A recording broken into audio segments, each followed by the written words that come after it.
अस्सलाम वालेकुम रहमतुल्लाहि व बरकातुहू। मैं हूं नुमान खान और आप देख रहे हैं नुमान की डायरी।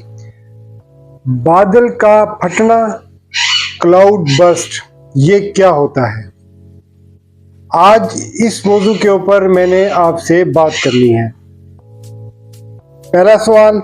दूसरा ये है कि हम लोग कैसे मेजर करते हैं रेन को। mm में आ रहा होता है, ये कैसे हम मेजर करते हैं? जब क्लाउड बर्स्ट होता है तो कितना पानी कितने एरिया में गिरे तो उसे क्लाउड बर्स्ट कहते हैं।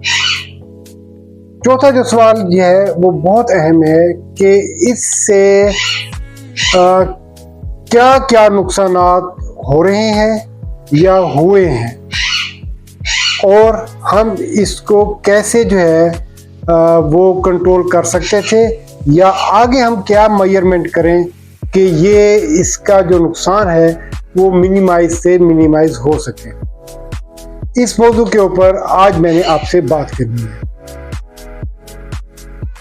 सवाल ये है कि बादल का फटना या क्लाउड बर्स्ट क्या होता है। अचानक तेज बारिश, तेज हवा, थंडरस्टॉर्म के साथ हो। इसके तीन कैरेक्टर्स को हम इसकी डेफिनेशन को तीन हिस्सों में हम तकसीम करेंगे।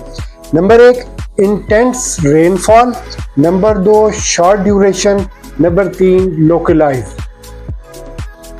या लोकलाइज किसी खास एरिया में जो है ना वो बारिश का होना।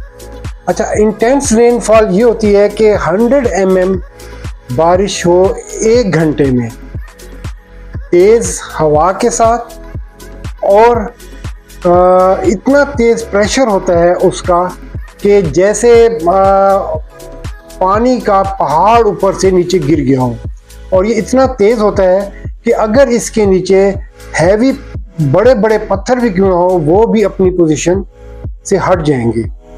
शॉर्ट ड्यूरेशन होता है, ये चंद मिनट से लेकर 1 घंटे तक ये बारिश हो सकती है।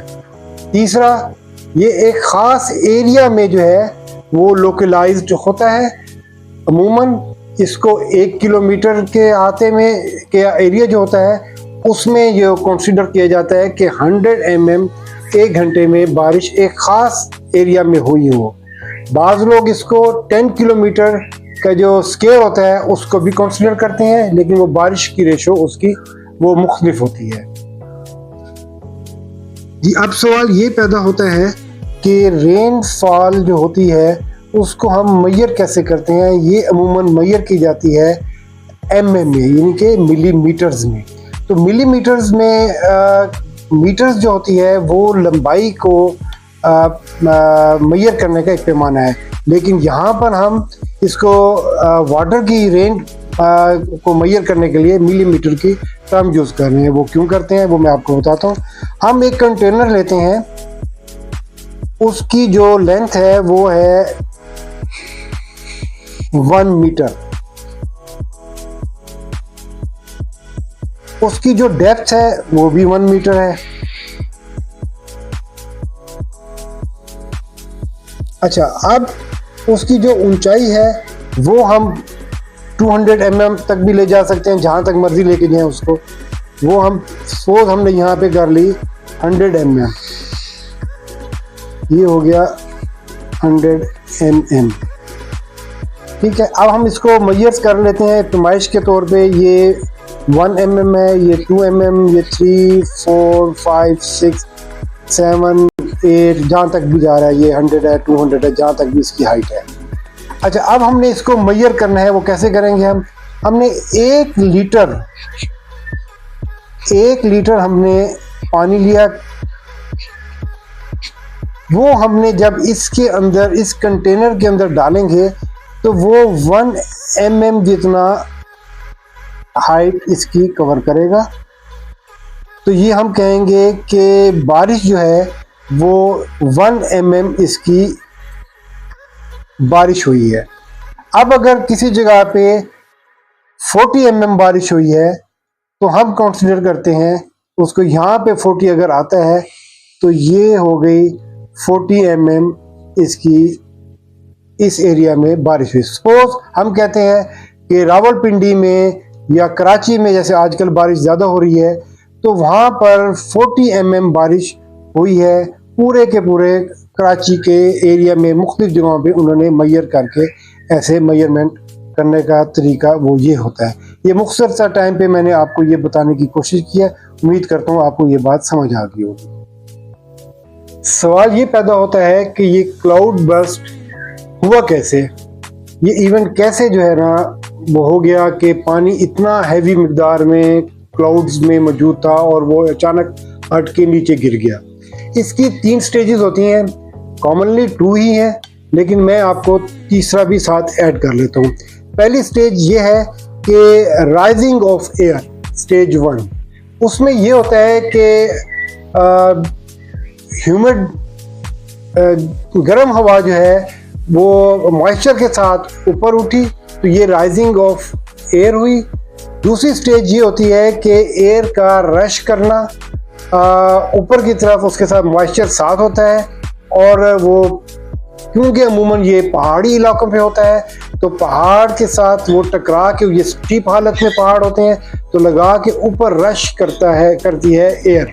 जब ऊपर रश कर रही होती है तो क्लाउड्स जो बने हुए हैं उसके अंदर पानी भी है और बहुत ही कंडेंस हालत में होता है। जब ये पानी हवा ऊपर जाती है तो उसके साथ जब शामिल होगी तो एकदम कंडेंसेशन का प्रोसेस होगा और हैवी जो पानी के जो कंडीशन है वो उधर बनी हुई होगी।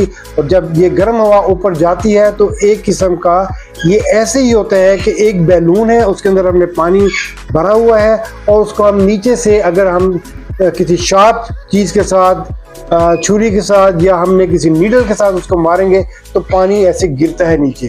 तो जब ये गर्म हवा ऊपर जाती है तो उस प्रेशर के साथ वो जब फटती है, उधर से बादल जो है खुलते हैं उधर से, तो पानी जो उस पूरे कंडेंस हालत में होता है, ठंडा पानी और साथ उसके साथ बर्फ भी होते हैं, ओले की शक्ल का आप समझ लें, वो सारा का सारा एकदम ऐसे नीचे रश करता है।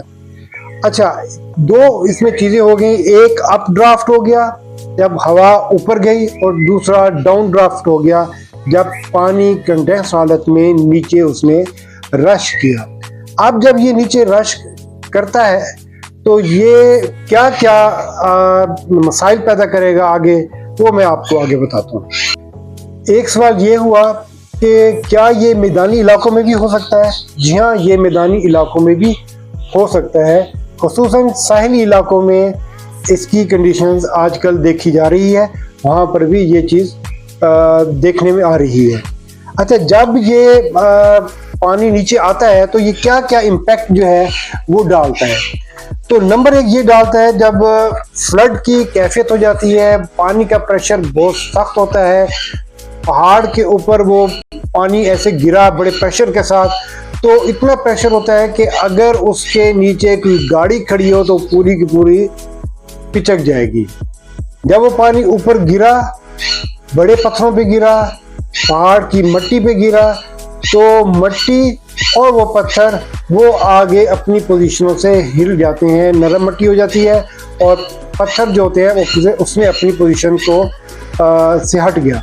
अब जब पत्थर अपनी पोजीशन से हटा तो वो नीचे ढलवान की तरफ जाएगा और रश करेगा। अब उसके साथ 3 चीज़ें शामिल होगी, छोटे पत्थर, बड़े पत्थर, साथ जो मड थी वो शामिल होगी और पानी बड़ी स्पीड के साथ। अब एक पत्थर दूसरे पत्थर से टकराया तो आगे वो गया, कोलिजन हुआ, आगे चलते गए और ये रश की कैफियत हो जाती है और छोटी वादियों से होता हुआ ये एक सैलाब की कैफियत पैदा करता हुआ और इसके रास्ते में जो जो चीज़ आती है वो उसको मलिया मेट करता हुआ आगे चला जाता। जहाँ उसको रास्ता मिलता है छोटी वादियों में जाएगा और प्रेशर के साथ जाएगा, खुली जगहों में होगा तो फैल के जाएगा और इसका प्रेशर इतना तेज़ होता है कि रास्ते में आए हुए दरख्त, रास्ते में खड़ी की हुई इमारतें, रास्ते में जो भी चीज़ आएगी, आबादी आएगी, उसमें किसी का लिहाज नहीं करना, वो उसी तरीके से बहता हुआ चलता जाएगा और जहाँ भी ये जा रहा होगा, जब तक इनको फ्लैट जगह नहीं मिलेगी ये ऐसे ही रश करता जाएगा। अच्छा, इससे होता क्या क्या है, जब बारिश कहीं ऊपर पहाड़ पे हुई तो लैंड स्लाइड्स का जो इवेंट है वो अक्सर जगहों पे आपको ऐसे मौके पे नज़र आ रहा होता है। जब 100 mm या इस तरह की हैवी बारिश हो रही होती है तो वो आपको ऐसे नज़र आएगा। साथ ही मड स्लाइड्स जो है वो बहुत ज़्यादा आके रास्ते जो हैं वो ब्लॉक हो जाएंगी, सड़कें टूट जाएंगी और कई कई किलोमीटर्स का जो एरिया होता है वो बिल्कुल डैमेज हो जाते हैं। गाँव के गाँव, आबादियों की आबादियाँ जो हैं वो इसके नज़र हो जाती हैं। प्रॉपर्टी का डैमेज होता है, लोगों की जो प्रॉपर्टीज़ हैं, होटल्स बने हुए होते हैं, वो सारा कुछ इसकी जद में आके ज़ाया हो जाता है। अब हमने इसकी प्रिकॉशनरी मेजर्स वो क्या क्या करने हैं वो आप डिस्कस करते हैं आपसे। अच्छा, कहीं पे ये सवाल मैंने सुना कि क्या फोरकास्ट वाले ऐसे मेजर कर सकते हैं कि क्लाउड बर्स्ट हो जाएगा, तो जवाब मिला नहीं। अभी तक ऐसा इंस्ट्रूमेंट नहीं बना जिससे ये मेजर किया जा सके कि क्लाउड बर्स्ट की कंडीशन हो सकती है किस वक्त। यहाँ तक तो ये पहुंचे हुए हैं जो एनवायरनमेंट को मेजर कर रहे होते हैं, क्लाइमेट को देख रहे होते हैं, वेदर कंडीशंस को देख रहे होते हैं कि भी हैवी रेन होनी है, इतने mm तक बारिश हो सकती है, यहाँ तक उनके अंदाजे होते हैं, किस टाइम पे होना है यहाँ तक हो सकती है। लेकिन ये अभी तक मेजर के क्लाउड बर्स्ट भी हो सकता है या ये नहीं हो सका। अच्छा, अब इसको हमने फोरकास्ट तो इसकी नहीं हो सकती। अब हुआ ये है कि ये जो इवेंट हो रहा है ये काफ़ी अरसे से हो रहा है, लेकिन अलार्मिंग ये था कि जैसे जैसे दरख्त कट रहे थे उस वक्त मकामी हुकूमतें, महकमा जो इदारे हैं, फॉरेस्ट्री का है या जो भी इदारे इसमें इन्वॉल्व होते हैं, जो दरख्तों की का ख्याल रखते हैं, दरख्तों की मेजरमेंट्स हो रही होती हैं, दरख्तों की काउंटिंग हो रही होती है, वो सब सोए पड़े होते हैं। दरख्त काटे गए, उन जगहों पर उन्होंने इमारतें बना ली, होटल्स बना लिए, दरियाओं के किनारों को उनको मजबूत करने की बजाय उन्होंने दरियाओं के किनारों पे होटल्स बना लिए, अपनी रिहायशी आबादी गाँव के गाँव आबाद हो गए और उनकी जो उन वादियों में लोगों ने अपने घर बना लिए। तो फिर क्या हुआ, ये नुकसान ही हुआ था। तो इसके लिए मैं ये समझता हूँ कि हुकूमतों को चाहिए, जो भी हुकूमत है वो सियासत से बालातर होकर सोचें ये कि इसको हमने कैसे कंट्रोल करना है। जब तक आप प्रॉपर प्लांटेशन नहीं करेंगे, ऑर्गेनाइज तरीके से नहीं करेंगे, तो आप ये बार बार ये इवेंट इस तरह के देखते रहेंगे और खुदा न खास्ता होते रहेंगे। तो अब जो अल्लाह ताला का हुक्म है कि हम लोगों ने अल्लाह ताला के जो अहकामात थे उस पर हम पूरा नहीं उतर रहे, हमने अल्लाह ताला से दूरी इख्तियार कर ली। तो ये अल्लाह ताला का एक अजाब भी है जो हम लोगों पे आ जाता है। हम लोग अल्लाह ताला से दूरी इख्तियार कर रहे हैं और हम कुदरत से लड़ रहे हैं। क्या हम कुदरत से लड़ सकते हैं? हम कुदरत से लड़ नहीं सकते। हम कुदरत से दोस्ती तो कर सकते हैं, कुदरत से लड़ नहीं सकते। तो इसका भी एक छोटा सा क्लिप आप देखेंगे। अब तक का इतना ही। उम्मीद करता हूँ कि आपको मेरी ये एफर्ट पसंद आई होगी। अगर आपको ये एफर्ट पसंद आई है तो मेरी इस छोटी सी एफर्ट को आगे शेयर करें। अस्सलाम वालेकुम रहमतुल्लाहि व बरकातहू।